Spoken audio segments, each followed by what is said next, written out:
I am calling to order the Special Committee on Reducing Red Tape. It is Wednesday, March 18th at 12:03 p.m. Madam Clerk, please call the roll. Alderman Narayan. Vice Chair Browning. Present. Alderwoman Velazquez. Present. Alderman Aldridge. Alderwoman Cox Antwi. Chair Schweitzer. Present. Alderman Narayan. Alderwoman Cox Antwi. Have 4 present. We have a quorum. Thank you, Madam Clerk. A quorum being present, we'll move on to approval of the minutes. I do want to note that the minutes from Wednesday, November 19th, at the top it says 12:30 a.m., so if that could just be edited to say 12:30 p.m. And with that edit, I would entertain a motion to adopt the minutes from Wednesday, November 19th, 2025. So moved. Second. Madam, it's been moved by the Alderwoman from the 6th, seconded from the Alderman from the 14th. Madam Clerk, please call the roll. Alderman Narayan. Vice Chair Browning. Aye. Alderwoman Velazquez. Aye. Alderman Aldridge. Aye. Alderwoman Cox Antwi. Yeah, I know. I'm trying. Chair Schweitzer. Aye. Alderman Narayan. Madam Clerk, I think Madam Alderman Narayan and Alderwoman Cox Antwi just need to be moved over. So once you move them over, if you could do the roll the second time through.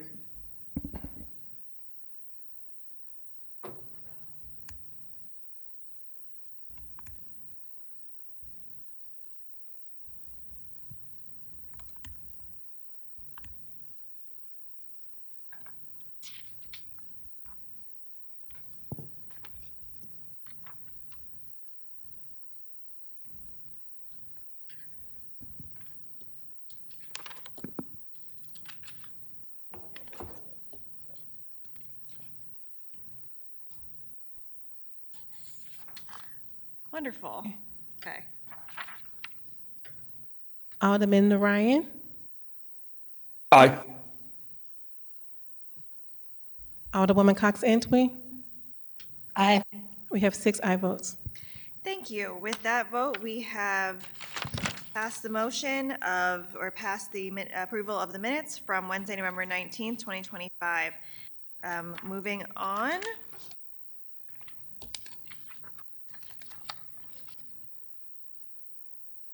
We will move to board bills for review. We have one board bill to review today. That is Board Bill number 150, introduced by Alderman Aldridge. Alderman Aldridge, you are recognized on Board Bill 152.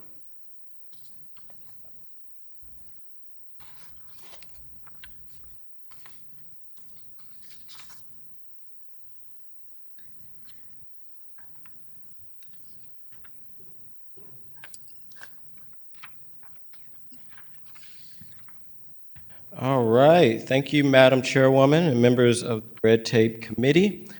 Board Bill 152, eventually we will have a committee sub, but I'll just high-level talk about what the bill is, and then hopefully we can adopt the committee sub to talk about the changes from the original bill to the committee sub, and then have some amendments. So Board Bill 152 is ultimately repealing and amending certain ordinance within our food truck and vending district code. So this has been a long in the works bill. I think this is probably the 3rd year that this bill has been filed and worked on. It's got out of committee last year, and I think we're at a really good point of getting out and hopefully getting it to the floor this year. This is a piece of legislation that has truly been a group effort of many individuals. So I do want to thank all individuals that have been at the table this year to kind of work on this piece of legislation. We've started to meet weeks ago with a lot of stakeholders. We had a stakeholder from the Central West End, Mr. Jim Dwyer. I want to make sure I get his last name right. Mr. James Page from Downtown DNA Neighborhood Association, Mr. Matt O'Leary, who is over the Downtown Forward. We had the president and the vice president of the Food Truck Association. We had the president of the Restaurant Association, who's here with us today, as well as individuals from the street department, my office, Mr. Matt Heskamp, as well as Miss April, who was amazing taking notes. Somebody from the president office, Ms. Janika Hayden, helped on this policy. And in the previous years, some of the language that we incorporated came from the mayor's office when Casey was helping on the last version, as well as the streets department. So what we plan to do when we eventually adopt the committee sub is we're ultimately trying to cut red tape for food trucks for them to be able to operate. One of the things I heard as I spoke with a lot of food truck owners is it wasn't really clear between SLDC and the streets department when they would get their map of where they actually can operate and vend. So we want to clear that up and give more options, but make it very detailed of where they can. Food trucks throughout other cities have been very successful, as well as even in our city. I know Tower Grove kind of do their food truck weekends. Food trucks also set up in various spots, either in like the Central West End or in the Washoe area. But it is to give food truck operators more ability to hopefully know what the rules and regulations are so that they can van. A lot of food trucks actually also have brick and mortars.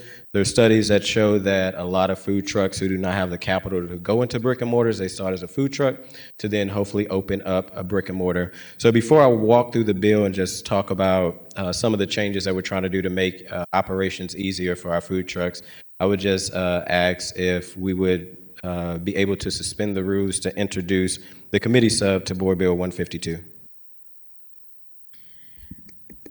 Okay, thank you very much, Alderman. And with that, I will entertain a motion to adopt the committee substitute for Board Bill, to suspend the rules to adopt the committee substitute for Board Bill 152. I move that we suspend the rules to adopt the committee substitute for Board Bill 152. Second. We have a move, it's been moved by Alderwoman from the 6th Ward, seconded by the Alderman from the 14th Ward to suspend the rules to adopt the committee substitute for Board Bill 152. Madam Clerk, please call the. Alderman Ryan, Aye. Vice Chair Browning, Aye. Alderwoman Velazquez, Aye. Alderman Aldridge, Aye. Alderwoman Cox Antwi, Aye. Chair Schweitzer. Aye. We have 6 aye votes. Thank you. By your vote, you have sustained the motion from the Alderwoman of the 6th Ward and suspended the rules for the purposes of adopting Board Bill number 152 committee substitute. Board Bill number 152 committee substitute is now in front of us. Alderman, you may proceed. Thank you, Madam Chairwoman, members of the committee. A lot of things, and I sent a red line version to everybody as well as the bolded, clean copy of it. So there is several things that is going to stay in the current food truck ordinance. At some point, the goal is to work with all those stakeholders and to bring it back to the table next session to do a overhaul cleanup of the food truck ordinance, because when you look at it, it addresses food trucks, it addresses sidewalks, and one of the things that we will change is it talks about food vendors. So with working with the streets department, we did clean up just striking out the food vendor on page 4 of the clean version, and we inserted what a food or a mobile food vendor is, or vehicle vendor, which means any person who sells or offer the sales of goods, merchandise, service goods, or beverages from self-contained motorized vehicles. So it wasn't very clear in the vehicle language what a kind of food truck is. So instead of just keeping the vehicle vendor, we end up changing that and including mobile food truck or mobile food vendor or vehicle vendor. On page 5 of the bill, and on the same page, I'm trying to keep up the red line version and the actual clean copy. On page 4, one of the things you'll see is we took out all the word districts because what these will ultimately be called is commercial or vending commercial markets. So in the previous ordinance, it says a lot of vending districts, which later throughout the bill, we got rid of all the vending districts as we created more direct centralized food truck kind of markets. So you'll see districts striked out throughout the bill, starting on page 4, where it is bolded, and in the red line copy, you'll see it on that. So it's not in the clean copy where you see the strikeout of districts, but in the red line copy, we striked out the districts. One of the things that we did keep in with the districts on the next page is the Wharf District, which was already in ordinance. So the Wharf District is located down at the Arch. It is kind of a district that was established a long time ago that is an agreement with the Arch Foundation and the city of St. Louis that they have the rights to be able to sell right there on the Arch grounds where they typically sell that amazing popcorn and lemonade. So we did keep that exemption in there for the Arch, as well as there was in a previous ordinance, there was language that had an exemption for like south of downtown, which mainly is Busch Stadium. So we made sure that that exemption for Busch Stadium stayed in. They kind of own the rights to those grounds, and they already have food truck events. That was an agreement that the food truck vendors were fine with, because if the Cardinals have an event, they usually call the food trucks and invite the certain food trucks that they want kind of on their property. So we did keep in the Wharf District and then areas south of downtown, which is the Cardinals. What you will see on page 5 is where we established the new vending commercial markets. So there will be an amendment that will change one of those, but we established several as well as add one of those markets. So what we did is we established a Central West End market, a Cherokee commercial vending district market, a citywide parks vending market, which was already in the bill, and we worked with the Parks Department from last year to say that the parks have the ability to maintain and direct if a food truck can go in a park. There's language later in the bill that there's a process that people would have to go to if they would like a food truck in the park. They would have to reach out to the Parks Department. It only can happen on Fridays due to limited staffing. We want to make sure that we're not pulling our Parks Department and stretching them thin. We also included a downtown commercial vending district, and I'll walk through the areas. So the Central West End, which there will be an amendment very soon to probably strike that out, is along Duncan Ave between the intersection of South Sarah and South Boyle.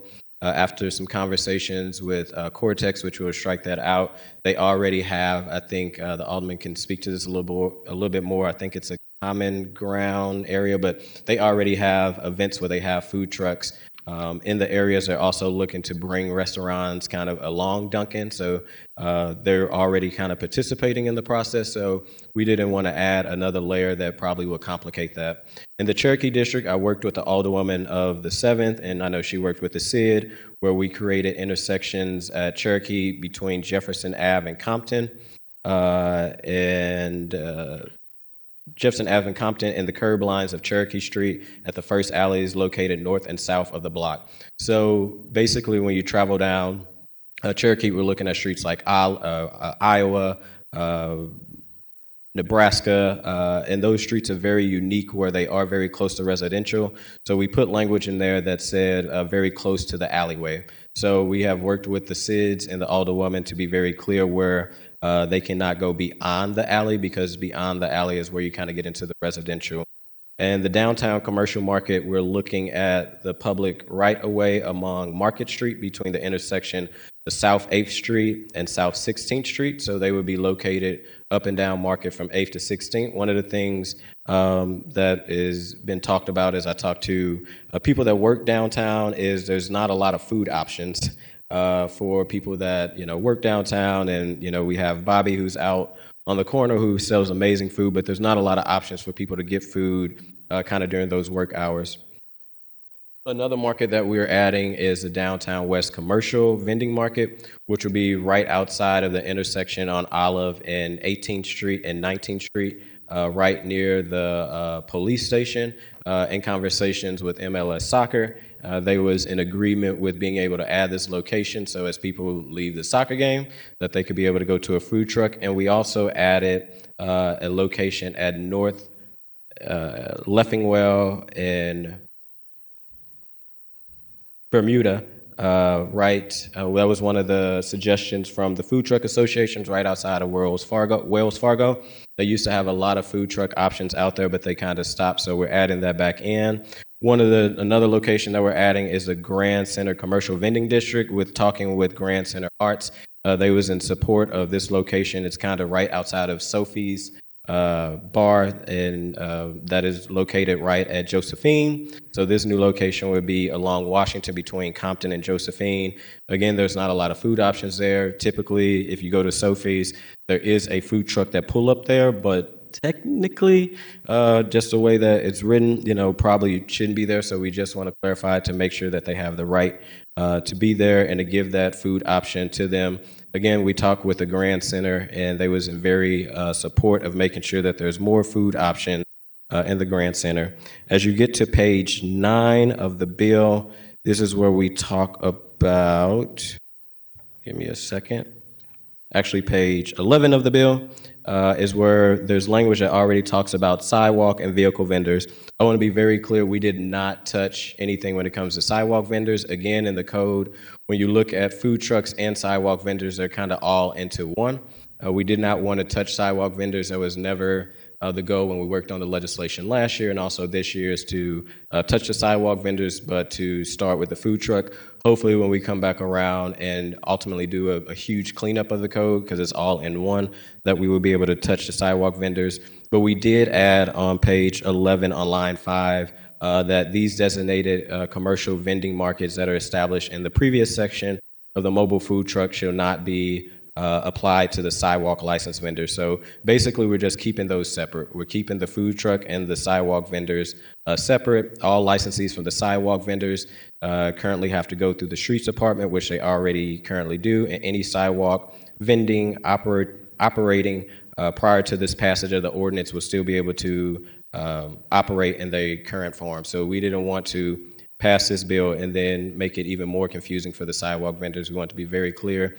This was only about our food trucks. On the next page, this was just an addition that the streets department thought would be important, is when we talk about insurance, that also there must be on their insurance, they must be listed with the city of St. Louis. Right below that, again, in our code, and originally the bill said sidewalk and vehicle vendors shall only be permitted to operate from 6 a.m. to 11 p.m. Since we are changing the operating hours of food trucks, we end up striking that out. We created a new A and B. The A is for the businesses that are sidewalk vendors. We're keeping them at 6 a.m. to 11 a.m., which is in the current ordinance. And we're extending the hours for food trucks from 6 a.m. to 1 p.m. Further down on that page, in section on page 14, line 15, we talk about O, which basically the street department shall maintain all applications of licensed vendors and shall publicly post those on the website so that people can know exactly who are the licensed food trucks that are allowed to be in those areas. In section or line 21 on page 14 at 8.108A, we created this new mobile food vending permit display, which ultimately will display a permit process or a permit number on each food truck vehicle so that people can be able to identify what the food truck is and who the food truck is. And we talked with the streets department. They are in full support to be able to kind of create this new placard that will now be displayed on each food truck. They shall have a decal that is no less than 6 inches in diameter and 6 inches of kind of a square footage on all sides. These must be displayed on the outside of the food truck. The streets department will work with the food trucks to create these new placards so that these decals can be scannable, and also it will be a link that will go to the city public database to know if this food truck is actually a food truck that is licensed with the city of St. Louis.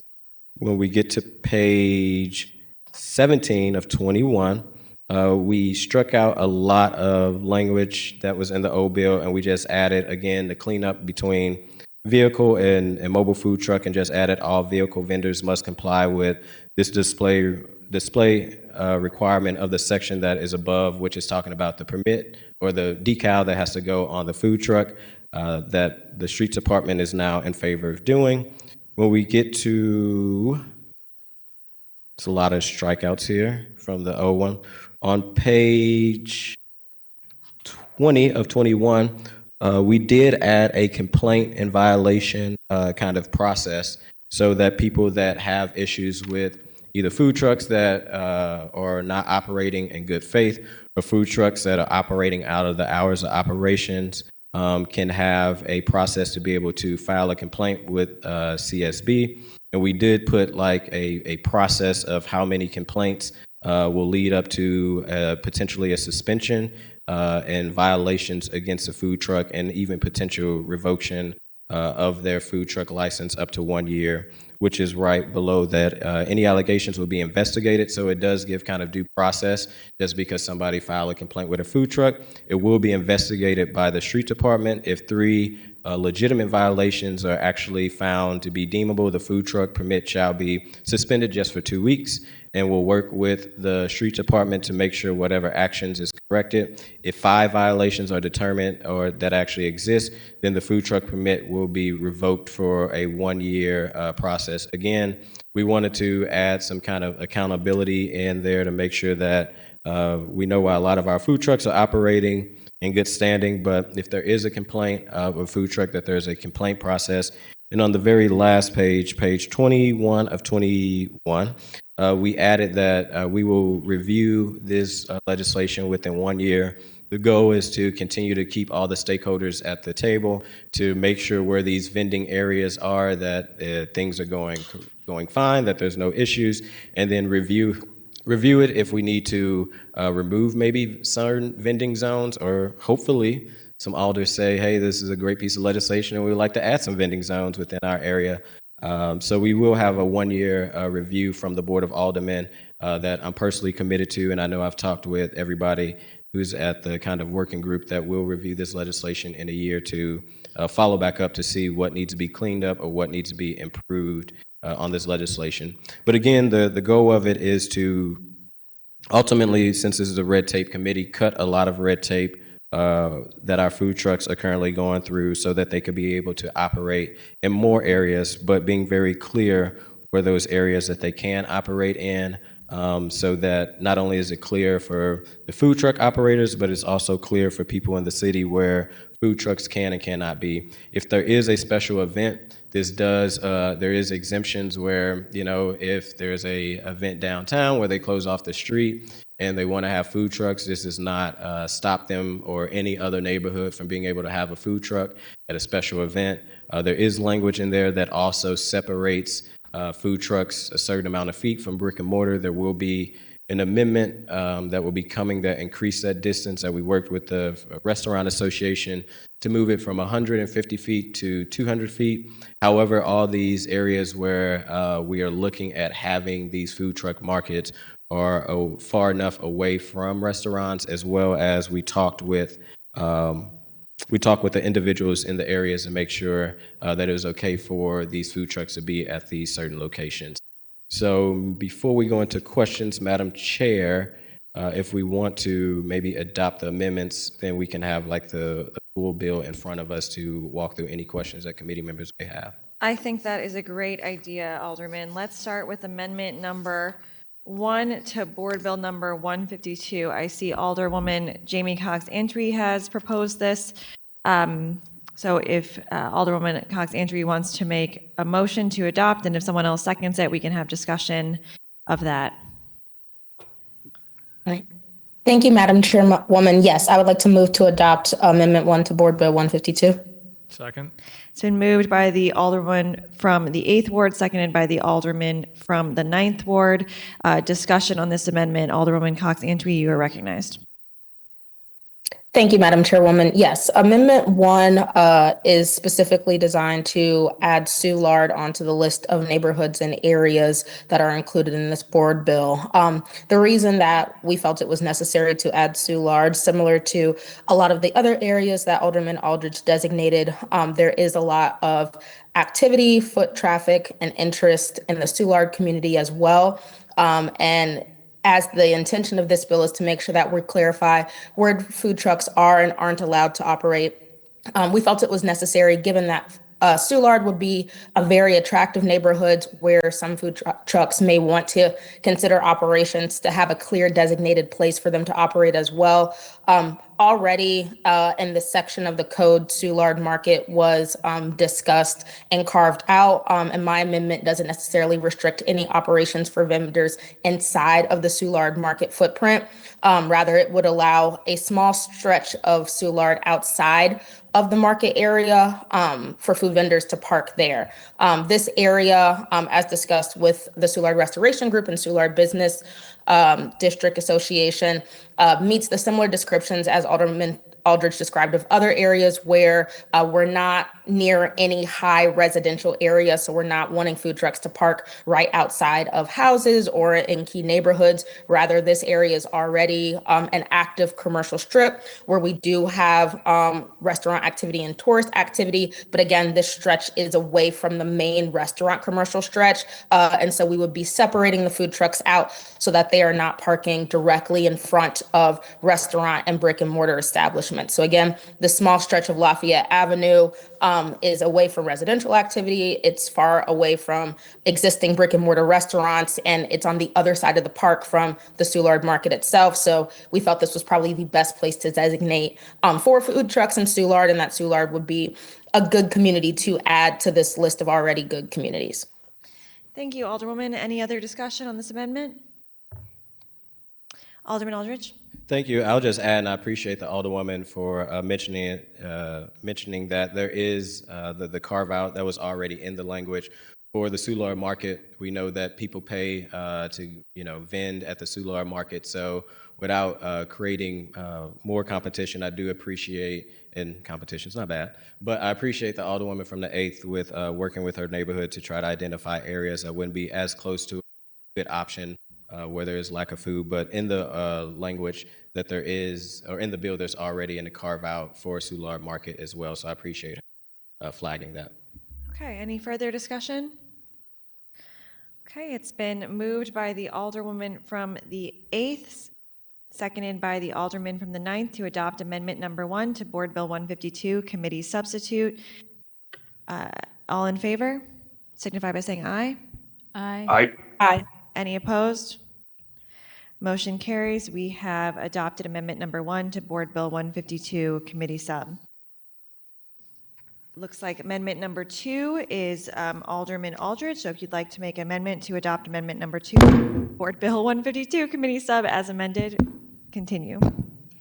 Thank you, Madam Chairwoman and members of the committee. Amendment Number 2. Please make a motion first. Okay. Can I make a motion to adopt Amendment Number 2 to Board Bill 152, Committee Substitute as amended?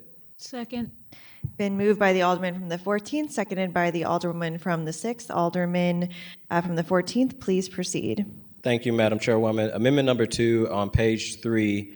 On page 3, where we talk about all the vending districts, what we're doing is we're striking out the Central West End vending district, and then since we adopted Amendment Number 1 that creates Soulard, we just correctly put them in alphabetical order, where now we will have Cherokee vending district, the citywide vending district, the downtown commercial vending district, downtown west commercial vending district, the Grand Center commercial vending district, and then adding in Alderwoman from the 8th Soulard vending district. But within conversations of people in Cortex, we felt that it may make sense to strike that one out because there's already food truck activity where they do invite food trucks to come within that area. So we're striking out the Central West End vending district and then just re-alphabetizing the rest of the districts, as well as the one that's added by the Alderwoman from the 8th. Okay, and is this on page 5 or page 3? You're actually right. It is actually on page 5. Okay. Madam Clerk, can you please note that in the amendment? It's beginning on page 5.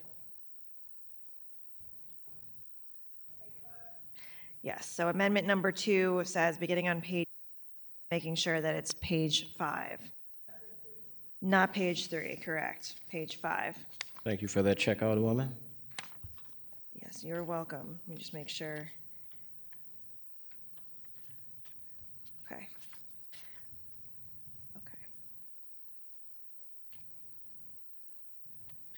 Okay, any further discussion on Amendment Number 2?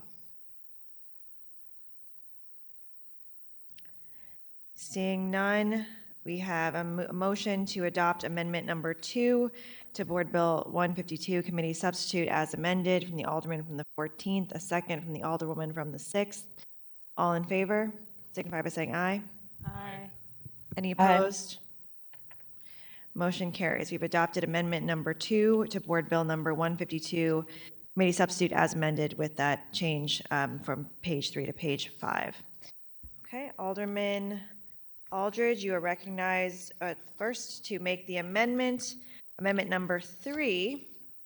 If you'd like to make that amendment or motion, my goodness. Go I'd on, like to Board. make a motion that we adopt amendment number 3 to Board Bill 152, committee substitute. Second.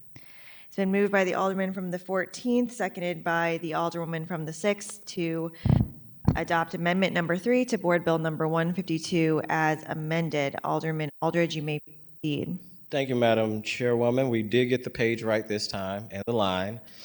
This was one of the requests from the Restaurant Association in negotiating in good faith. So on line 12, where we talk about, and this was already language that was currently in our code, where it says no licensed vendor shall can vend their business within 150 feet. We're changing that from 150 feet to 200 feet. Again, it was negotiated with the Restaurant Association to just make sure that there's that kind of protection between brick and mortars and food truck, even though the distance that we're looking at will not be within the kind of that range of those restaurants. So that is amendment number 3.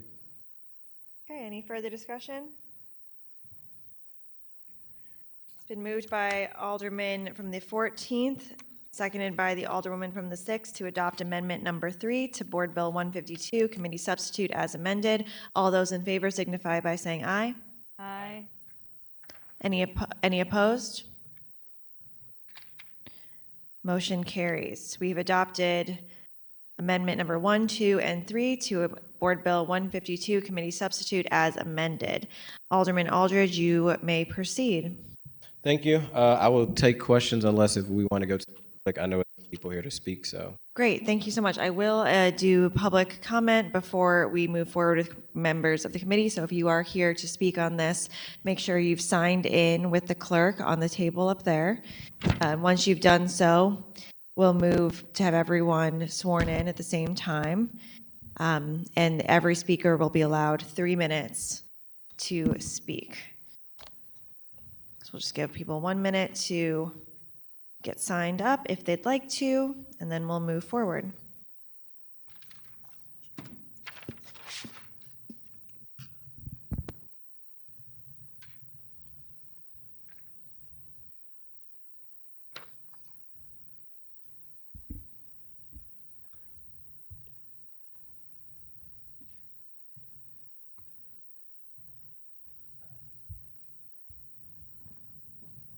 Okay, Madam Clerk, you have people signed up? We have 3 people signed up. Wonderful. Anyone online as well? No, just in the chambers. Okay. Well, if you are online and want to speak, make sure you raise your hand to let the clerk know. But first, for now, we'll start with the people who are in the room. If you do plan on testifying, can you please raise your right hand? Do you swear to tell the truth, the whole truth, and nothing but the truth? Great. All right, Madam Clerk, please have the first speaker called to the podium. Mr. James Dwyer, in opposition, but undecided. Thank you, Mr. Dwyer. Please proceed. Let's see. Okay. First of all, I want to say that I applaud Alderman Aldridge. Thank you. Oh, thank you. Applaud you twice. So I really appreciate the process that we have been engaged in now for, well, since early 2024. So it's 2 years that we've been engaged in this effort to help shape a bill that works for all affected parties. And I think we have made phenomenal progress. I don't think we're there yet, and that's why I'm here to testify today.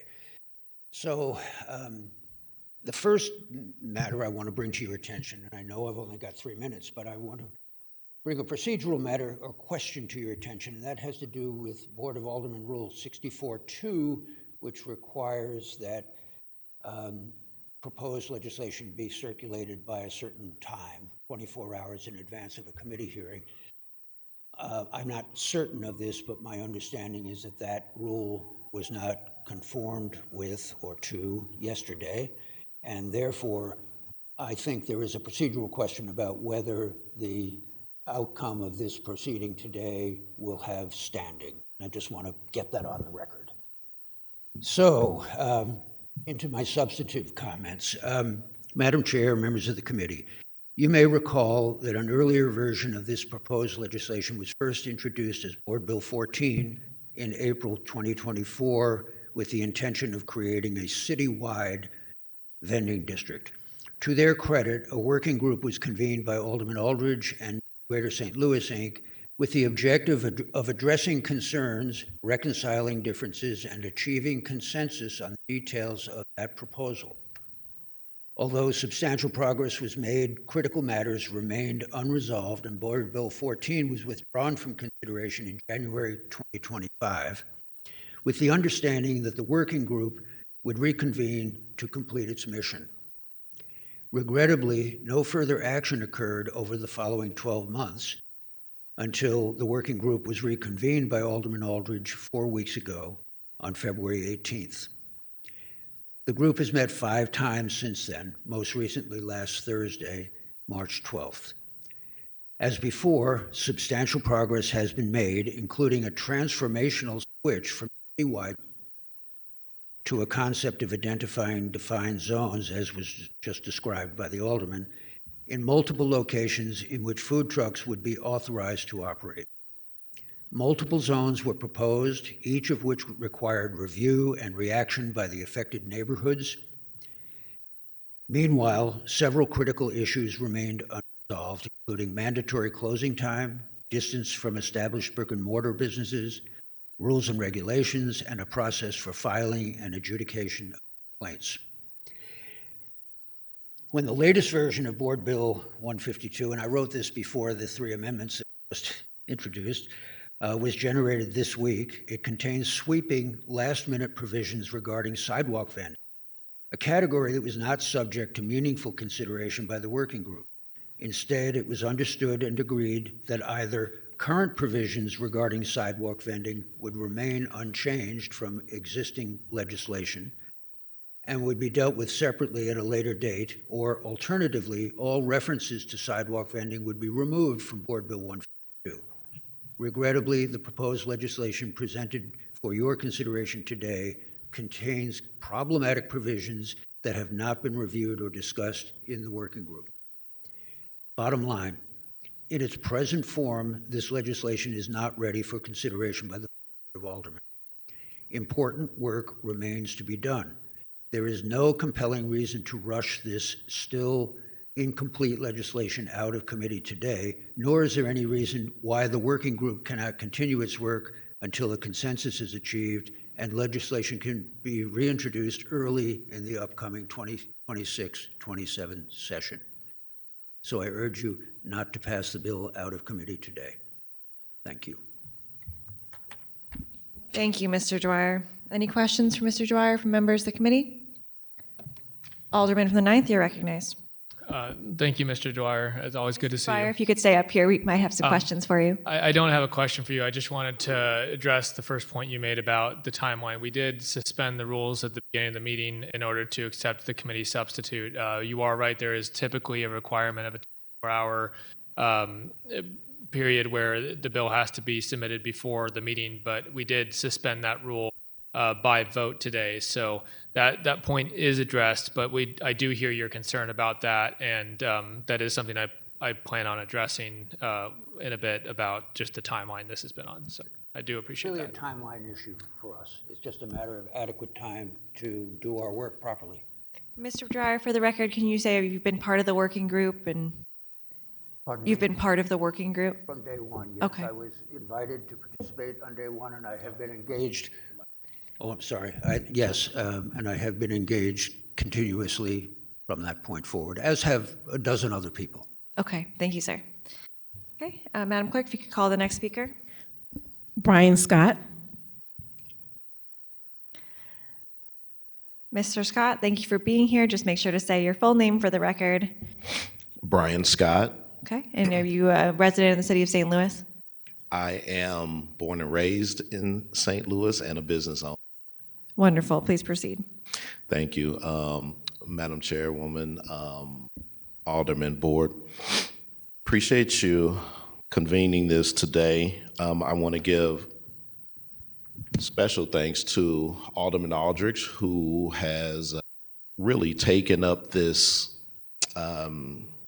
task, this monumental task of benefiting the St. Louis city. And this is what this is really about.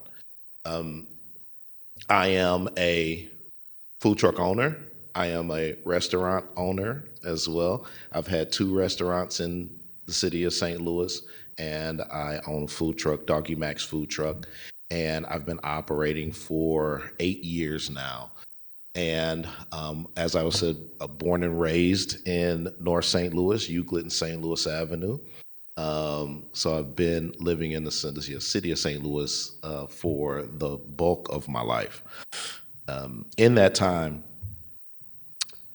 as small business owners, as a small business owner, as a Black small business owner in St. Louis, it is difficult to break in to the American dream. It's difficult to break into the chance to build something from nothing.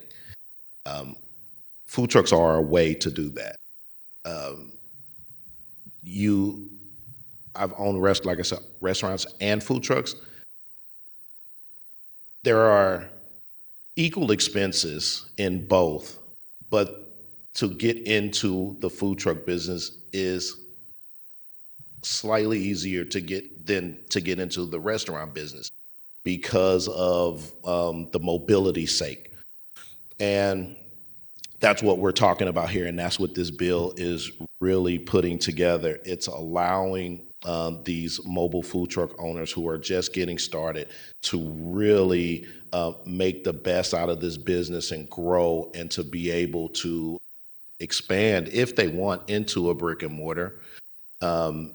And it's really important to have places to vend. In the last 8 years that I've owned a food truck, there are places on the map to be able to vend, but they are very limited, and they are not necessarily what the map says they are.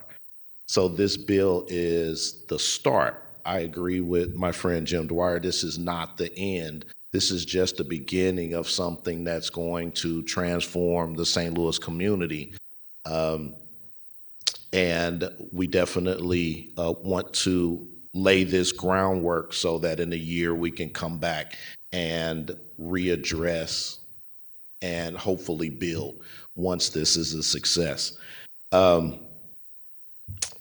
Mr. Dwyer I want to make sure before my time runs out that he said there's no compelling reason to pass this bill now. I disagree vehemently. The compelling reason is that food truck owners are closing by the dozens every single year. And it's because we don't have places to vend, primarily. So I disagree that there's not a compelling reason. I think for the sake of tax-paying business owners in the city of St. Louis, that is the most compelling reason to get this started now. Thank you so much for your comments. Any questions? Okay, seeing none. Thank you, sir. I appreciate you being here today. Thank you.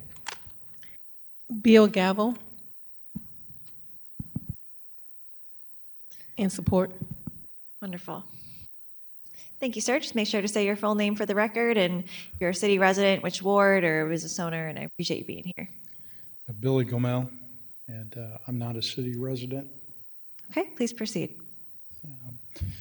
I'm here today just to say thank you to Alderman Aldridge. He's done a great job in carrying this bill forward, forming a red tape committee.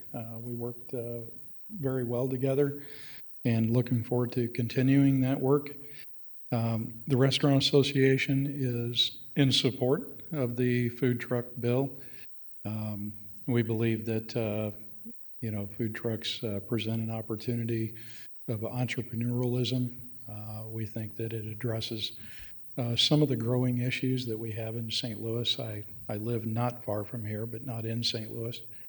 And, where we're, as an industry, we're kind of falling on some tough times, kind of post-COVID, increased cost in a lot of ways. We have a lot of our restaurants that are leaving. We believe that food trucks are a big part of that community and help fill some of those. I don't really like to use the term food desert because we're not there yet, but thinking ahead, we could be that. And so I also want to say thanks to the committee. We had originally proposed that we move the food trucks 300 feet away from a brick and mortar with written permission. In the spirit of compromise, the alderman asked me to take back to my membership and poll them. In the spirit of compromise, they were willing to bring that number down to 200 feet to help move this forward.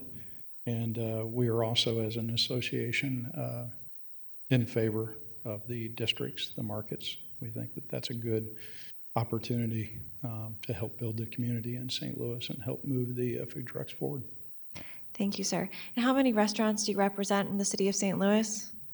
In St. Louis, 714. Wow, okay. Statewide, we are the oldest restaurant association in the United States. Statewide, we have 12,000 plus food establishments, many of them of which are food trucks. Many of them are our brick and mortars that also have food trucks.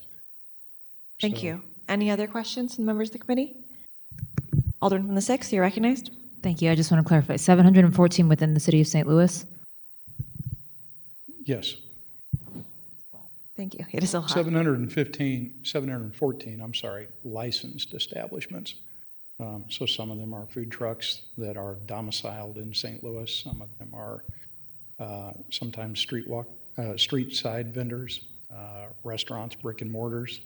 So it's kind of a broad variety there, but 714 licensed establishments. Great. Thank you. Thank you. Thank you. Any other questions from members of the committee? Thank you. Appreciate you being here. Thank you very much for your service. Of course. All right, Alderman Aldridge, if you have any comments, then we'll go through members of the committee for questions. Yes, I want to thank each person that was actually up here. I've been part of the working group that I think has been 2 years now or since last year.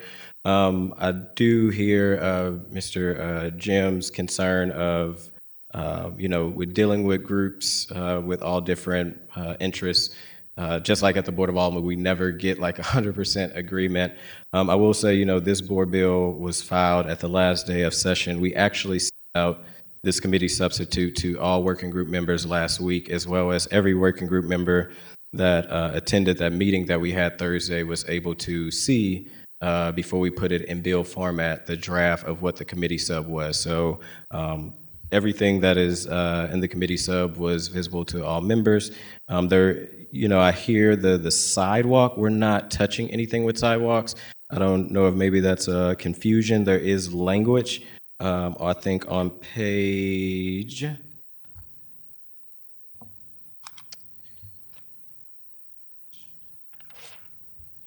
give me 1 second.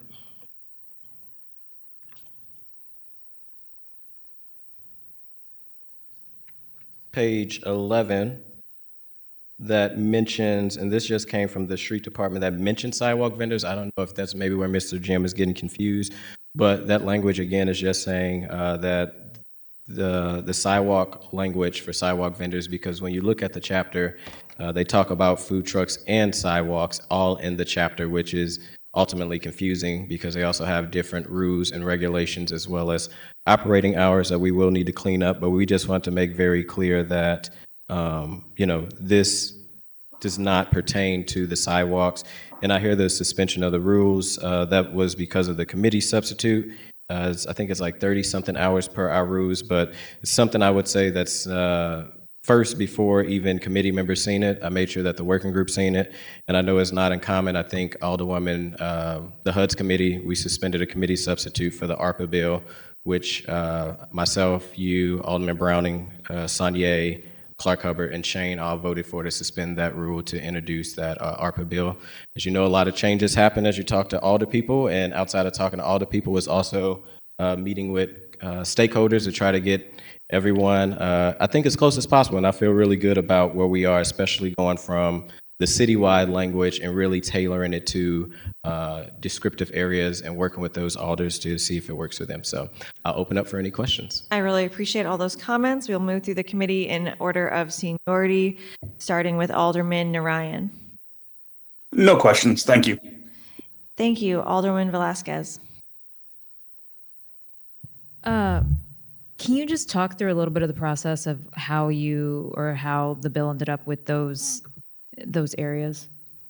Yeah, so originally the bill, before we adopted the substitute, I think Board Bill 14, as Mr.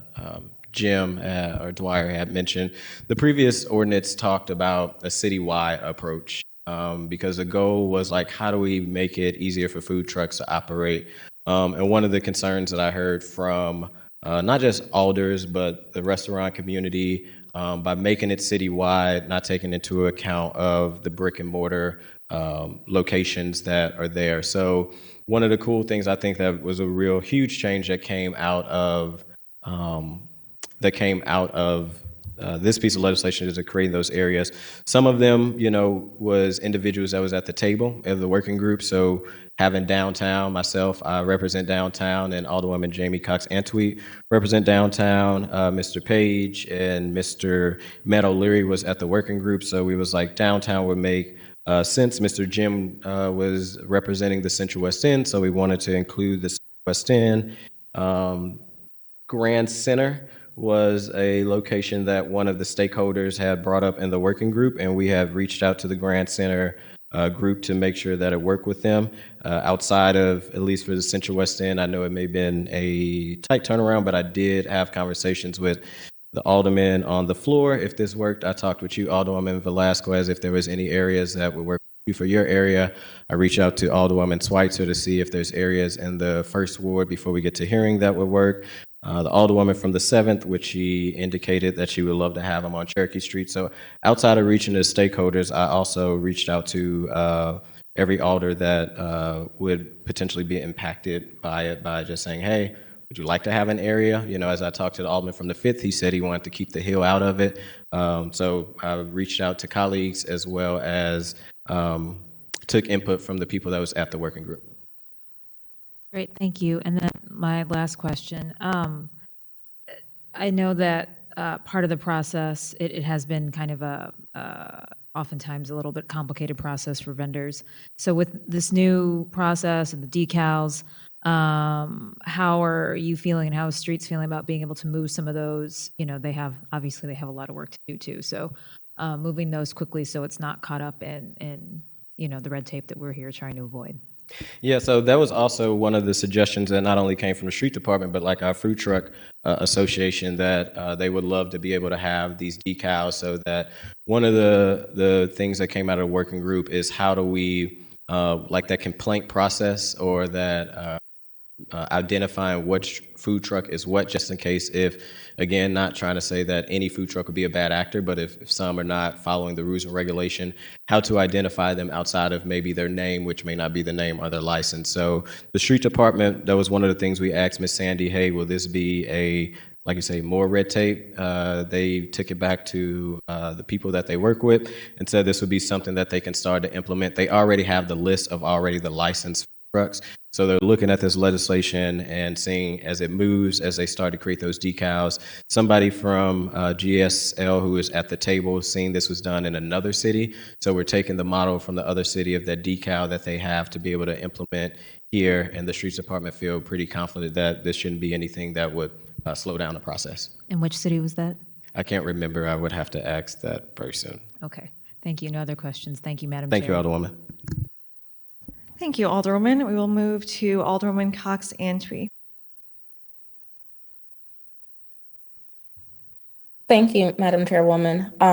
And thank you, Alderman Aldridge, for bringing this bill to the floor. I know you and I have talked about this extensively, first as we do share downtown, and I know a number of our stakeholders have been engaged both in your working group and also monitoring this bill very closely. And I know it's taken quite a long time for it to get this point, and I appreciate your persistence, as I do think this is an extremely important thing for our city to get right and to do well to help benefit both existing businesses, aspiring businesses, and also the patrons, right, of all the different areas that would hopefully benefit from this. I appreciate you also being willing to add in another one of my neighborhoods that are going to be impacted by this, and appreciate the committee for adopting the amendment. My only question for you, as I think it'll be an interesting thing to talk about as I know we continue to work on this legislation, is the additional revision of this section that you mentioned with the sidewalk vendors. I know you mentioned it was very important to you to make sure we distinguish between the food truck vendors and the sidewalk vendors, and you spoke to revisit that section at another time. So can you just explain that a little bit more? Yes, ma'am. So the goal, even when the bill was originally filed, I think my first year didn't move it, and as we started to work on it last session, was just to address food trucks. But then what we noticed when you look at the code that talk about food trucks, it really has food trucks and sidewalks all mixed into one. You know, there's different rules for food trucks and sidewalks because one's a vehicle, one's like a push cart. There was different requirements of certain licensees because sidewalk vendors don't have to get like certain stuff that vehicle food truck individuals have to get. So the goal was never to, when we was doing the food truck last session, to touch the sidewalks. And I'll be real, as things got a little bit more political within our ward with the sidewalk, I really wanted to stay away from that until we have a kind of holistic approach of redoing that whole code and not jump into a fight that will look like we are supporting one or the other, as more conversations are being worked out in our downtown area of what that sidewalk operation looks like. So it was always just to stay with food trucks. The challenge is when you do look in the code, you know, they reference food truck and sidewalk vendors sometimes in the same sentence. So we wanted to just be very clear. That language that I think talked about on page 11 or 13 that we added was just very clear that this does not pertain to sidewalk vendors.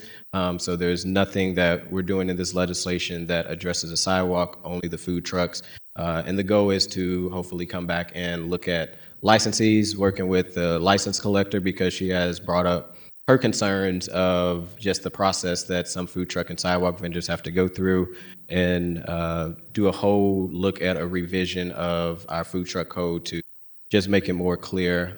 But licensing is a little different from the operation. So we didn't want to touch the licensing aspect until we clear some of the red tape for the food truck to be able to operate, which the sidewalk vendors don't have that actual red tape.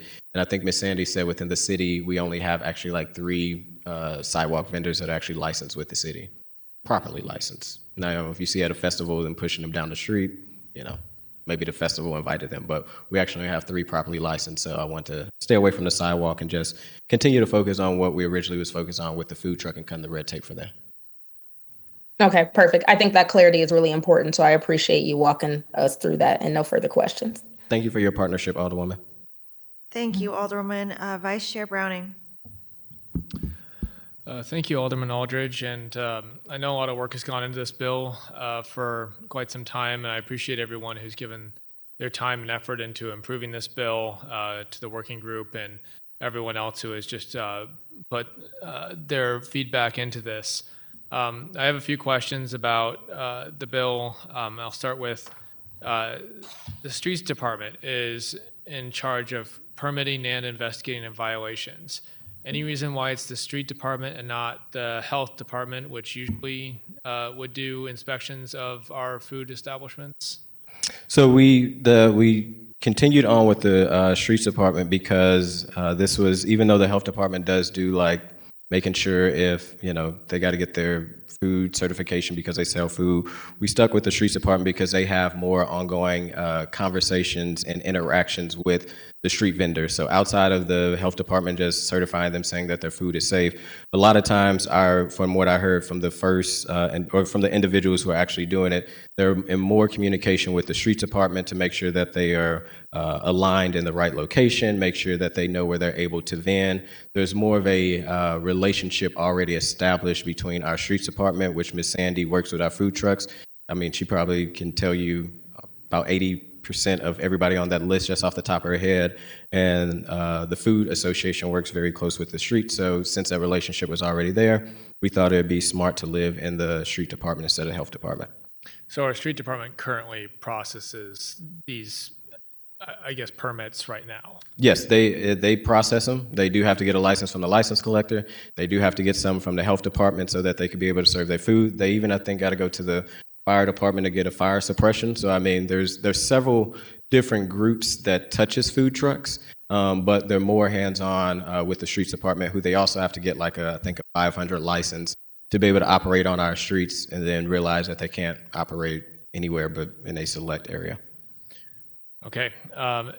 For the Parks Department, I noticed that there's some language in here about that food trucks can operate in city parks. Is that only parks with roads that go through them, like Forest Park, Rondelet? There's a few others, or would people be able to pull up on the street next to any park? So the Parks Department language was already in there. Only thing they had language around parks already. On the red line version on our bill on page 5, since parks was mentioned already in the code, we just end up putting that the city park vending market shall mean any area maintained by the Parks Department, Recreation and Forestry. So they cannot currently pull up to in a park, so they can't just pull up in O'Fallon Park, which have roads, unless they actually coordinate with the streets department. So the current ordinance already mentioned like parks, but it wasn't clear, so we just wanted to define parks. And Commissioner Hagelman was at our working group last year and said that if a food truck wanted to vend in a park, that they would have to reach out to the park, but they would have to go to the park to do that. But we did not change anything besides just defining what parks meant with city parks. So the Parks Department would still have authority to dictate what happens in each park. Correct. So no different than that. So fairgrounds and other things would still be off limits in what the Parks Department says. So only park that is not off limits is Tower Grove, because they're like a private park maintained by the city, but that would be the only park, or maybe Forest Park, because we don't own that. But any citywide park is not a vending area unless they work with the Parks Department, or if they're having a special event in that park and get the green light on their special event application to be able to vend there. Yeah, I think my concern is really geared around noise. Food trucks often operate generators that produce quite a lot of noise, and so if they're rolling up in a park, I mean, I know I enjoy Forest Park, which we do own Forest Park, and I would not want Jefferson Lake to suddenly have 4 food trucks next to it running their generators when people are out there to kind of enjoy nature. Yeah, I think, I mean, as you know, I think Forest Park is ran by Forest Park Foundation. So like we can't. Public-private partnership, but the city owns it. Yeah, so we're not allowing food trucks in Forest Park or Tower Grove Park, or any park outside of Tower Grove Park already have agreement with the city, but this would not allow for food trucks to pull up in the parks. That's not in the ordinance. And, I would suggest maybe talking to Mr. Scott, who's the president of the Food Truck Association. Some do have generators, but a lot of the trucks are also moving away from generators. I think that's a little bit of, I wouldn't say a myth, but that all food trucks make a bunch of noise when all of them don't necessarily all have generators. They are changing the way that a lot of those food trucks are operating to go away from the generators. And speaking of noise, I think that's a important question to kind of ask, if there's anything having to do with the permitting and reviewing what kind of power generation these food trucks use. Because I've had issues in the ward about where a food truck is parked on private property, operating with the permission of that private property, but nearby neighbors have to deal with noise and exhaust all day that ends up creating a little bit of a noise complaint. So I'd be interested in, maybe if we future tweak this, making sure that we review how things are powered so that we're making sure that we're not only good for the environment, but also just the noise pollution in our city. Yeah, that would probably be in a bill that talk about the licensees, right? When you talk about the street department and going out to investigate the truck to see if it makes a bunch of noise or not, that would be kind of in that maybe a future piece of legislation that address licensees, but we don't do anything with noise outside of if it's making a lot of noise. I know we have a noise ordinance already on the book that people can kind of point to with that. All right, thank you. So for the 200-foot separation distance, we just did that amendment to make it 150 to 200 feet. I noticed that in the bill, I go back to that page, I remember, but it says comparable goods. Meaning not the same kind of, if it's a pizza food truck, we don't want them to be parked outside of a Emo's or Papa John's. So it's not like, oh, they're selling food and that business sells food. It's like they're selling burgers and that business sells Correct. burgers. Okay. The original bill had a fiscal note. Is there an updated fiscal note for this bill? I don't believe so. We're waiting to get back from Sandy what those decals, that would be the only kind of fiscal impact, is we're waiting to see what that would look like. So she's looking to see what other cities does. That's what I was wondering, is how much time and money this is going to take for the street department to administer this. I have concerns about the complaint system specifically. We can't even get utilities to repair their street work correctly, to get an inspector out and make sure that we're having road work done correctly. So what is the capacity of the streets department to investigate complaints? Is it just going to be Sandy looking into these, or who in the street department would? No, there's other folks that work, they have like a food truck team that they not only help with the licensees, but they also help the food trucks to be able to operate. I think they're like a team of maybe 5 to 6 people. But of course, they're not just focused on food trucks. They do a lot of stuff. If you do have language that you think would make sense with the complaint, definitely open to it. And, I hear you. I think that's, one of the struggles of every piece of bill that we pass is the enforcement, with every city worker being understaffed, underpaid, is making sure that it actually can be enforced. But we did want to make sure there was a mechanism and not just keep it open. So if there is issues going on, at least there's a track record 1 through CSB. And then we know as alders, if those aren't being answered, which happens with forestry and streets and others, that we kind of be that middle person to follow directly up with the streets department if somebody in the ward is having concerns, which I think in this one, Central West End is left out. So you probably won't have to worry about that part. Yeah, and I want to address that because when this bill was brought, I think I was given about 4 locations to check out in the Central West End about a week and a half ago. I immediately went and started contacting these areas and the different business districts and everything that these existed in, trying to talk to people, trying to see if they would be okay with that. And to my regret, we weren't able to identify any 4 of those districts as a possible place, mainly due to issues like it was private property that for instance, the medical school operates their own food truck row, but it's private property, and so they run their own permitting for that. Over in the Grove, we have a commercial strip that is full of restaurants, and they all pay into a local tax for a community improvement district, and they had a lot of concerns about competing businesses coming in that wouldn't necessarily be subject to that tax. Similarly, over on Euclid in the Central West End. So I say to my regret because I do enjoy food trucks. I think St. Louis does too. I think we have some of the best food in the country, and a lot of those places that I enjoy as brick and mortar stores now, I remember starting as food trucks. So I know that there's that necessary first level that people kind of need to get into. That being said, I think food trucks also pose different challenges that brick and mortar locations don't. I mentioned noise and generators. I think the proximity to brick and mortar stores is being addressed in this bill, and I appreciate that. Trash production is a concern. Are the commercial corridors or these vending districts going to receive extra trash receptacles, and are those going to be put on like a pickup schedule in order to make sure that the trash that these food trucks generate is being deposited correctly?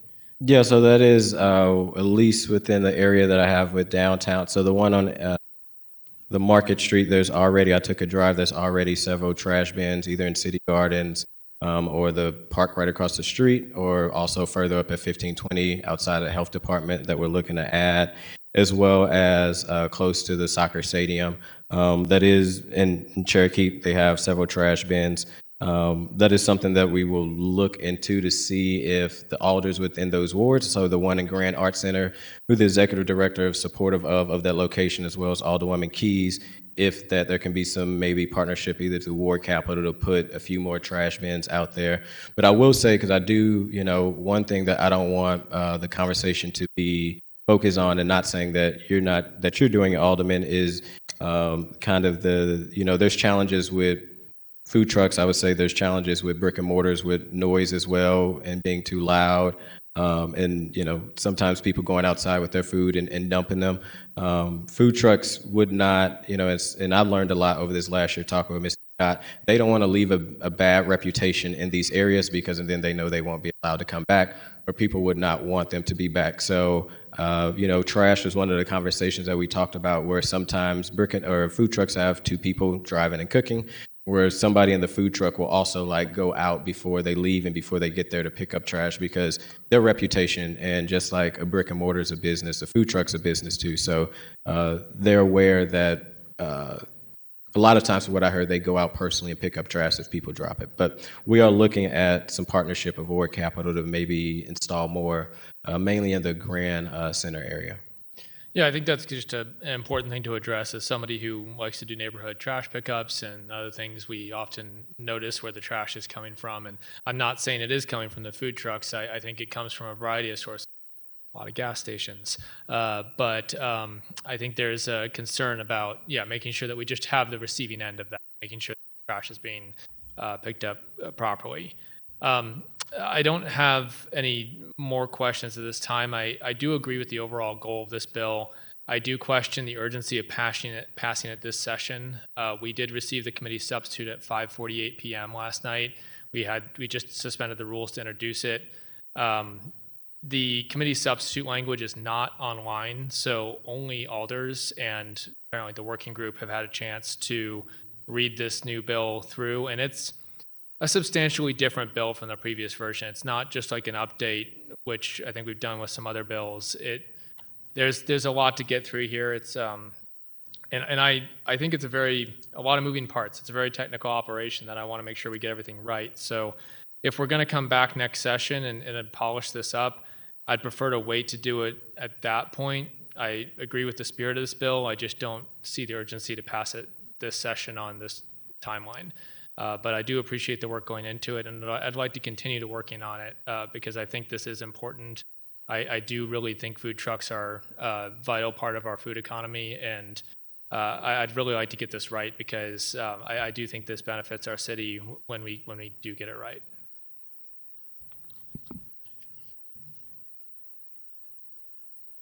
Okay. Thank you, Alderman. I have some questions as well. So first thing, walk us through the permitting process. So say I'm a food truck that doesn't have a license, isn't permitted at all.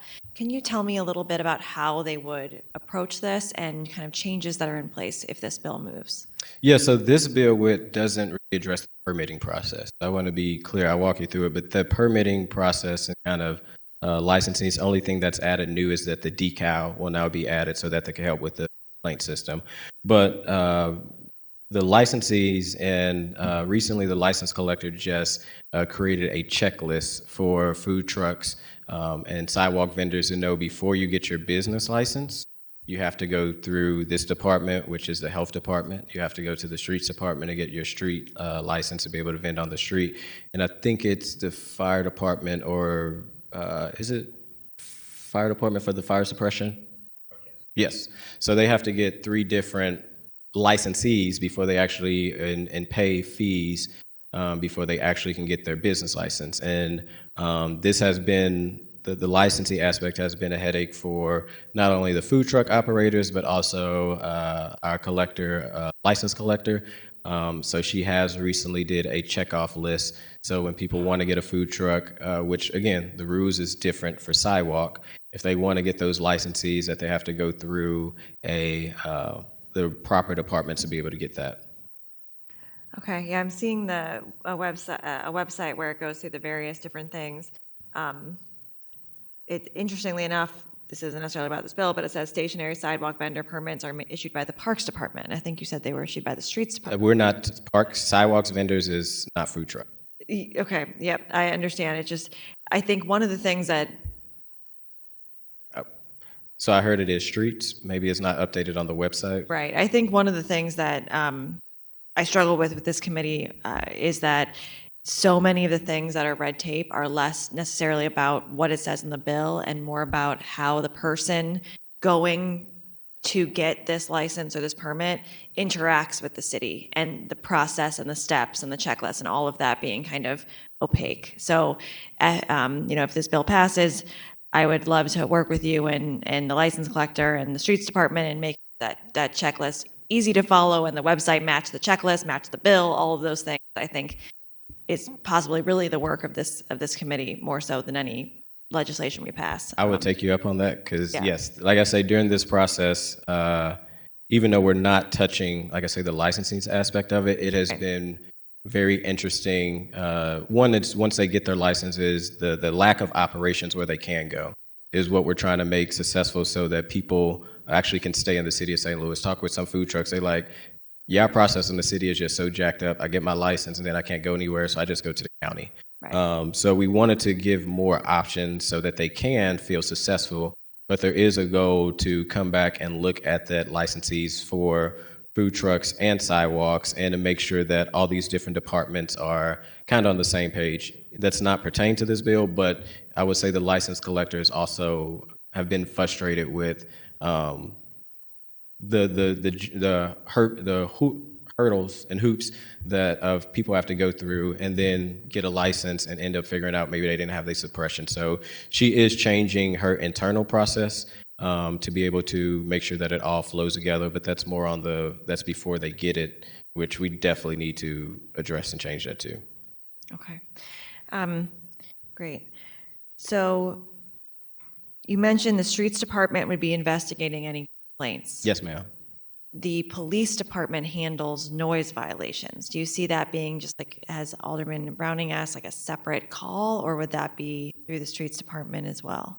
I could see it being through, if there's a noise violation that also, which we're working with CSB to add that in the food truck, that the noise violation also can be part of that complaint process, which the street department could investigate or the police department, but it would be flagged within CSB. Okay.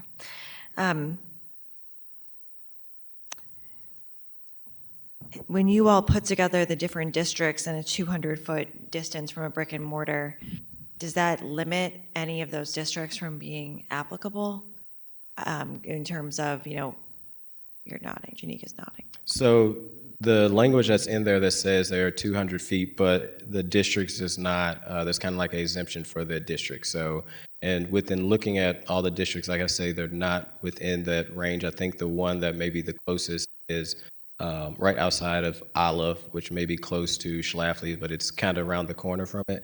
But the ones on Cherokee Street, I know the Alderwoman and their SID has been working in partnership of these locations. That 200 feet, well, the 150 feet was already in there. We extended it to 200 because of restaurant, but there's also language in there that say if a restaurant would want a food truck to be outside a restaurant, they can't have written permission. But we were strategic in making sure where the districts are that there's kind of a lack of food opportunity. So the one from Grand Center, I think the biggest one that they brought up is there's like not so much food, but at Compton and Washington, there may be, they serve food, but they don't serve food, I think, after like 8 o'clock. But we made sure that we put language that there's almost like an exemption for these districts, but we kept them far enough away from brick and mortars as well. Okay. So just to make sure I understand correctly, if you are a food truck, you can operate in these districts Only. only. unless you have written permission to operate somewhere else? Unless if a brick and mortar, because some brick and mortars have food trucks. So if they're not open on Sunday, a food truck could operate outside a brick and mortar with written permission. But not outside of these districts, or yes, outside of these districts? Only in the districts, but they can operate outside of a brick and mortar if they got written permission from the brick and mortar.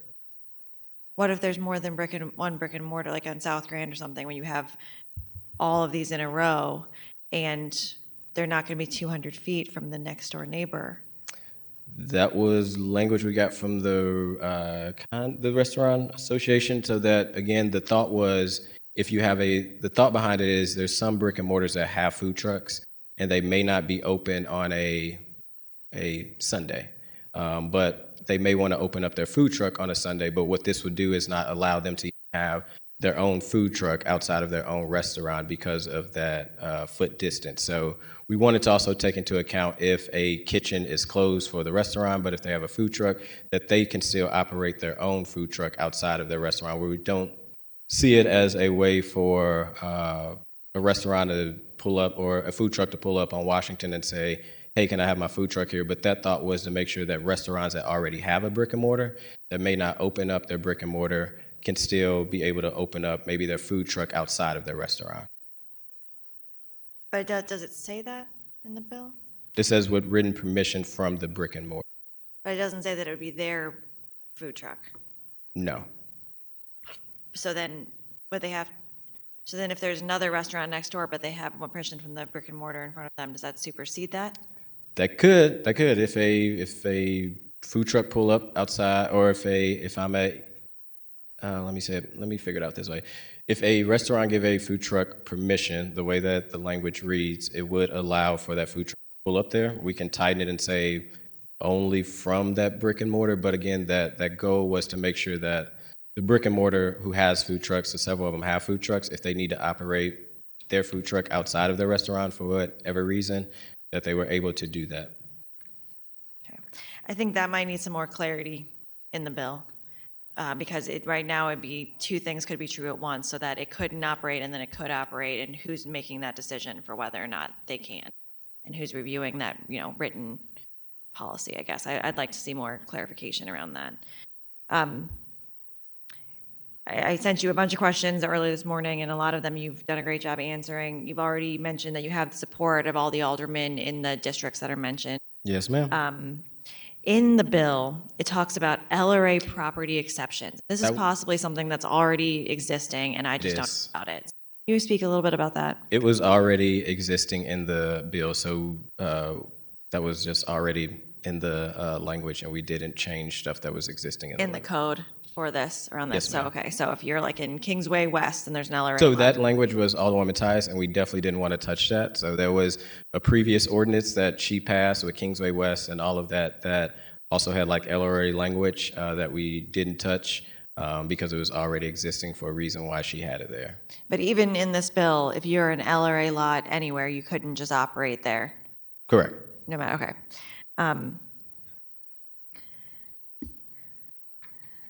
I think there is just a Scribner's error on page 8, line C. It says public way. I'm guessing that means public right-of-way?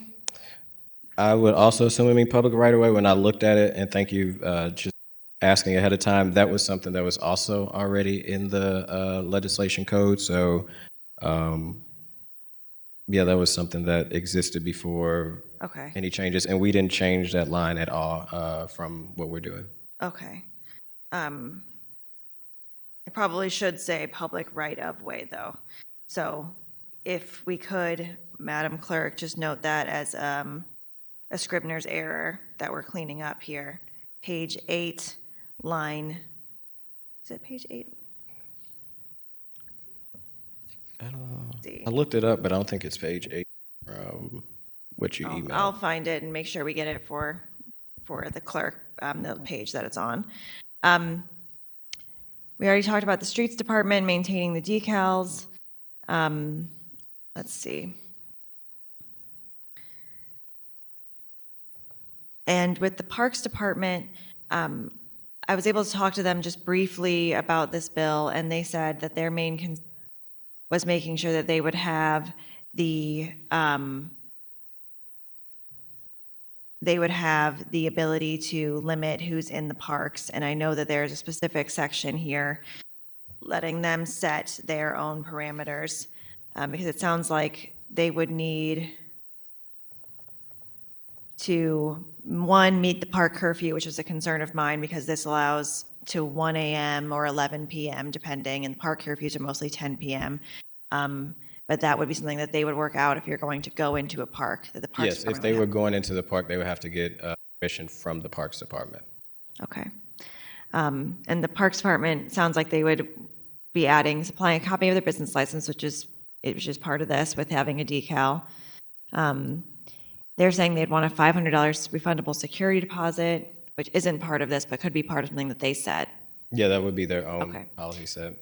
And then And this, which I don't know if that's like when alders do waivers for people for parks, if that's one of the things that could be waived, but that's their own process that they have. usually not the security deposit. Sometimes you can waive the permit fee, but not the security deposit within a park. And then you already have in here that there would be a certificate of insurance. Yes, And that's something that is new? that's new. Okay, I think that's a good idea. And naming the city as an additionally insured. Yes. Okay. Okay, I think those are the majority of my questions. I have some just concerns about process, but I don't know that the process is necessarily addressed here. This is more about the locations. This is more the operations after the process. The process is something that needs to definitely be addressed. So I'm gonna be like, picking your brain and hanging out with the godchild to figure this out, because it is it's very mushed together when you have sidewalks and streets.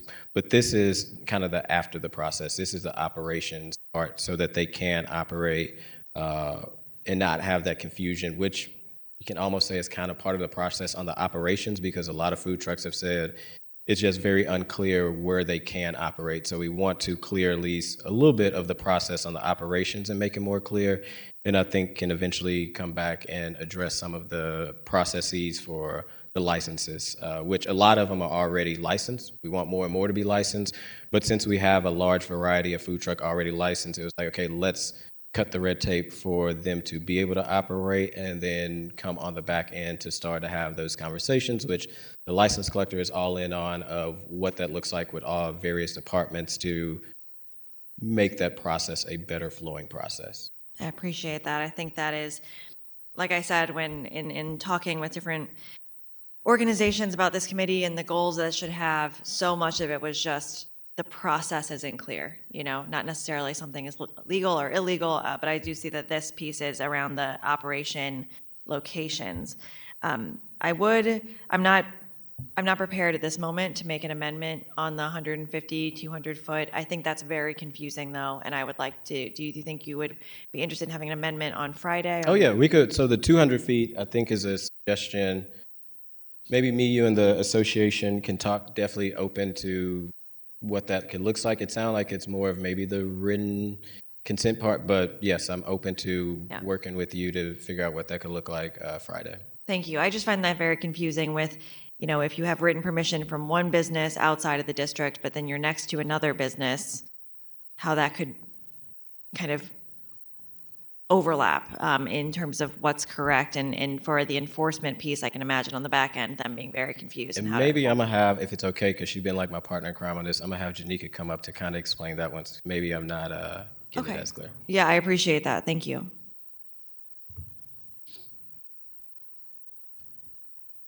Ms. Hayden, if you could introduce yourself for the record and please proceed. Yep. I'm Janika Hayden. I'm a policy associate, President Green. Can you ask your question again, Alderwoman? Because I heard you. I just don't think Alderwoman. I appreciate that. So I am confused about there's the districts that vendors are allowed to operate. Those are clearly specified. Yep. And then there is some information about not being able to operate within 200 feet of an existing brick and mortar unless you have permission. So can you tell me what page you're looking at? I'm sorry. Where is that amendment? 13.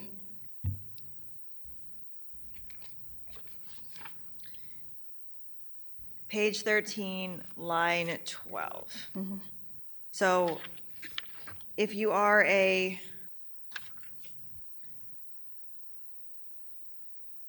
yes, no licensed vendor shall conduct a vending business within 150 feet, Yep. except when operating within a designated vending market, which we already said. But, right. Yeah. Explain Yes. that. I can explain to you. So the 150 feet, that's now 200, that language existed prior to the passage. We wanted to preserve that to make sure brick and mortars had some autonomy in the situation, but we tried to carve the districts in a way that weren't really near restaurants. So if we went through the districts that are in the bill, the only one that would raise concerns from restaurants would be Cherokee. Now, we talked to the alderwoman, they talked to the CID, there's restaurants up and down Cherokee, but Cherokee CID, as if, I hope I'm not mischaracterizing, they're not so much concerned about food trucks operating around the Cherokee area. So we tried to make kind of an exemption for Cherokee, because there are restaurants up and down the commercial corridor of Cherokee, but it's pretty general consensus that we want that area to be a food truck market. So that language after, Right, so it says except when operating within a designated vending market. that is not on a principal arteria located on, that's Cherokee Street. Okay. So There is no written permit. There I'm is trying no to written remember permit in language. I'm not seeing that. Maybe I think the alderman misspoke, but if a brick and mortar did have their own food truck, they can prop it out in front of their brick and mortar. That's no problem. That doesn't really affect this private property. What we really tried to address was vending markets, designated districts, and we tried to our best, stay away from brick and mortar. So the 150 feet is kind of moot unless there is a restaurant in the district. So for instance, on Market Street, the downtown the downtown area, which is 8th Street to 16th Street, there's no real restaurants on that stretch. So yes, the 150 feet provision is there, but it wouldn't really matter because there's no restaurants on Market. And that isn't a clear exception in the bill. So if you have a vending district, Yes. if you're in the district, it doesn't matter if there's a restaurant right next door. No, it does. It needs to be within 150 feet if they're in the market. Not located on a principal arterial street. Cherokee Street. Except when operating within a designated vending market that is not located on a principal arterial street. So, okay. So the exception is, okay, so that when it is operating on a principal arterial street, they The do 100, have to- yes. okay. But if they are operating, trying to get back to the language, on a principal arterial street that is located within the local commercial office district, that's a zone, like per zoning, that is only applicable to Cherokee Street. Downtown, that's commercial. Downtown West, that's commercial. Grand Center, that's commercial. The only place that has that exemption is really Cherokee Street. So they could prop up over there. I think the written It's not, that was consent, yeah, is something from the past. Yes, I think so. Right, just allowing written consent of the owner or manager of the property. And we don't really have that issue anymore because they're not going to be operating citywide. We were contemplating citywide vending, but since we've had conversations with stakeholders, we've narrowed it down to these districts. So it's not really applicable there. Okay. Did One that- of the things I do really like about this bill is the sort of 1-year re-up of this. I am, it's interesting to see how that will work in a year from now, when we're passing this kind of right before we go on break and there's going to be an election. I assume Alderman Aldridge will be here to carry that bill, but is that something that the president's office is committed to carrying forward no matter, or maybe that's also on the ballot too. So that's going to be an interesting time to see who does that, if we do need to. You'll be here, Alderwoman. Okay. It's on me. Got it. Fair enough. Okay, fair enough. Fair enough. Yeah, so God forbid we're all here. We're Yeah. committed to coming back. Okay, shoot. We are committed to coming back and reviewing the Okay. legislation. But is that something where like the streets department flags it for review? Yeah, so or- I've talked to Sandy, and I think the plan for right now is to see how these markets are working, see if there's stakeholder feedback, if there's anything we need to adjust, if we need to conversations with the Food Truck Association to adjust anything. I'm hoping not, but if so, we'll need to come back. We made that commitment to the working group Right, that and we'll come back in a year. I appreciate that. I think that's great. I think that I could see adding or requesting to have added to the board different areas within the first ward. Yep. But I am kind of wanting to take a second to just see how this goes. We did have a food truck parked on private property somewhat recently. They had, all the permits, everything was right, but they had the really loud generator and it caused, a week and a half worth of complaints, police calls, really angry neighbors, really intense. And then they changed it, which was great. Yeah. But that is something that Change the generator? they changed it to a different Good. power source. Yeah, I think they worked with the brick and mortar that was on the property to use their power, which worked a lot better because that became a huge issue for the neighborhood. So, okay. Does anyone have any further questions? Any aldermen in the audience have any questions? No. Okay. Okay. Alderman Aldridge, you're recognized to close. Thank you, Madam Chairwoman, members of the committee. First, I want to thank the working group. This has been an ongoing conversation for the last kind of year and a half. I'll be remiss to not thank, every individual, so I just don't miss anybody. I won't say names, but it has been important to kind of have these stakeholders. And then what I've learned is you can't always have every stakeholder kind of at the table, and we tried our best to get as many as possible. Thank my colleagues for the ones who also added some locations to these vending districts.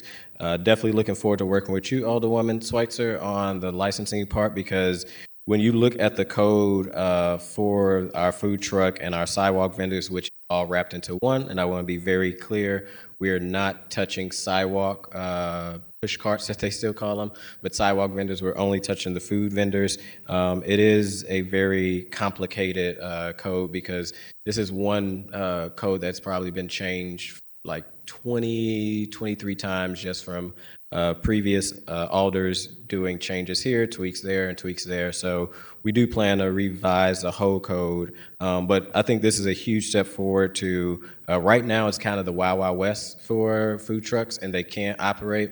I understand some concerns of like, let's wait, but I think, a lot of food trucks are really asking for guidance for the city of St. Louis of ordinance that have been on the books that's not really either supporting them to be financially successful in being a food truck because they can't operate anywhere or don't know where to operate. So I think what we're trying to do is be very clear and lay out where these areas of these vending food markets can be. Hopefully there'll be more added. I know the Alderwoman from the 12th had a location that she wanted. Hopefully we'll get to the floor, but also I keep that invitation open for any colleagues that want to maybe add some markets on the floor. But I think this is a good first step with a lot of feedback from neighborhood associations, a lot of SIDS, stakeholders from the Food Truck Association as well as the Restaurant Association.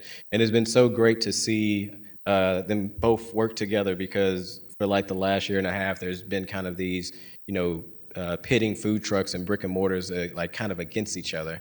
Instead of trying to figure out how do we all in the city of St. Louis succeed together instead of trying to put two sides against each other. So to have the restaurant and the food truck on the same board on this piece of legislation is a historic moment. And I appreciate everyone, again, who's been at the table. There's probably never enough time to get legislation perfect, but I do think we got it to a spot that is a really good spot to help cut some red tape so that the operations can be a little bit more clear. And you have my commitment, God willing, that I'll be back, as well as the president be back, and the Alderwoman from the 6th is back, because I know she cares about the food truck too, that we all can work together to get this done, to address the licensees aspect of it, because I know this is extremely important. So with that, thank everybody for the long hearing and the questions, and I'll ask for a do pass recommendation on Board Bill 152, Committee Substitute as amended. Thank you so much, Alderman. I appreciate it. I agree. We've had quite a robust discussion here, and it sounds like lots of discussion has happened in the past and more still to come, I'm sure. So With that, I will entertain a motion for a due pass recommendation of Board Bill Number 152, Committee Substitute as amended. I move that we pass Board Bill 152 or Committee Substitute for Board Bill 152 out of this committee with the due pass recommendation. Second. It's been moved by the Alderwoman from the 6th Ward, seconded by the Alderman from the 8th, that we pass Board Bill 152, Committee Substitute as amended with a due pass recommendation. Madam Clerk, please call the roll. Alderman Narayan, Aye. Alderman Browning, No. Vice Chair Velazquez, Aye. Alderman Aldridge, Aye. Alderwoman Cox Santui, Aye. Chair Switzer, Aye. 5 aye votes, 1 no vote. By your vote, you have sustained the motion of the Alderwoman from the 6th Ward and passed Board Bill 152, Committee Substitute as amended out of committee with a due pass recommendation. Thank you, Alderman. We have no resolutions for review, no committee discussions. Madam Clerk, do we have any written testimony? We have none. Any announcements from members of the committee? Hearing none, all members were present today, so we have no excused members. And with that, I will entertain a motion to adjourn. Second. All those in favor signify by saying aye. Who made the motion? Alderman from the 9th made the motion, seconded by the Alderman from the 14th. All were in favor. And we are adjourned. Thank you. Thank you.